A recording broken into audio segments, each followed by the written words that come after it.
hair right now, Jasika? You look adorable. I'm like, I can say. So sweet. Thank you very much. I was like, I saw it yesterday and went, oh. Thank you. Random aside. You made it. What is coming up? What do you think should be Astrid's sort of final arc as the final arc of the show is coming to an end? So, yeah. If I was writing the show, yes, which I so clearly am not, the only unanswered question in Astrid's life, I think, is that you don't know what happens to her dad. And the reason that is so important is that it took 4 years to even know that she had anybody in her family that was important to her.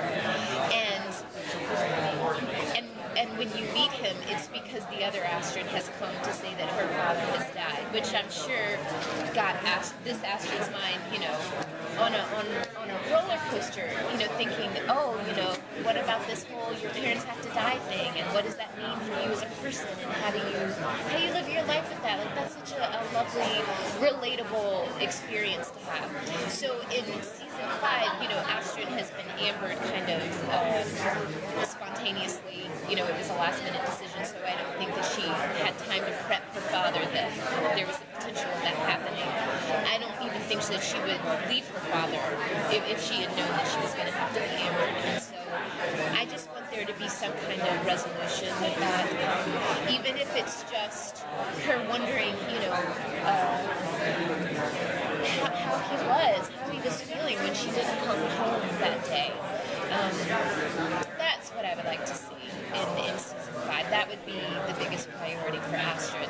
But everything else, I feel really comfortable with what she's been able to do. Like, I had a list of things, and I wanted her to kick ass, and she did. And I wanted her to save Walter a bunch of times, and she did. And then things that I didn't expect her to do, like sing in a musical and take care of people and drugs and stuff.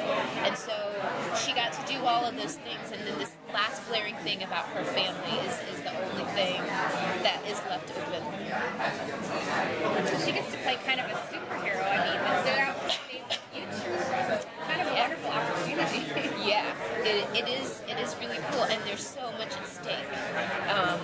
Because everything, you know, before it was like they were trying to keep everything from going downhill, from being terrible, and now they're in the middle of everything being terrible, and everything's already gone downhill.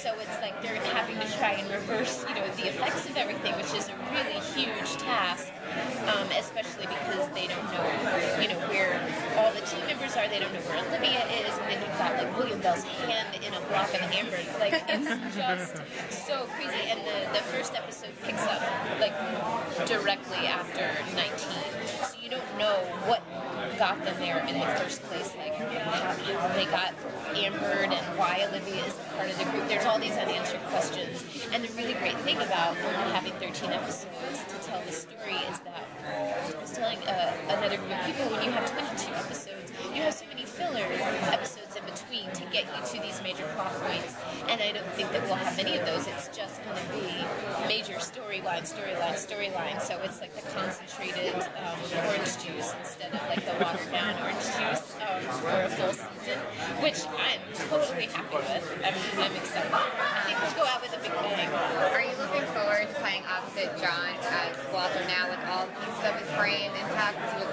you know, really arrogant. He had someone die on him too in the lab. Yeah, and without spoiling too much, that missing brain pieces come up in the first episode. And so I can't guarantee you that he's going to be fully there, which is going to be a big obstacle for the Fringe team to get through, starting in the very, very first episode. So, yeah, I can't say that their relationship is going to be much different, but it's definitely going to be more difficult because at this point, he is the only person that they can go to, you know, in this future world in 2036, and they have to be all secretive about it because they're not supposed to be out of the amber, they're not supposed to be around, so they're really like stealth, you know,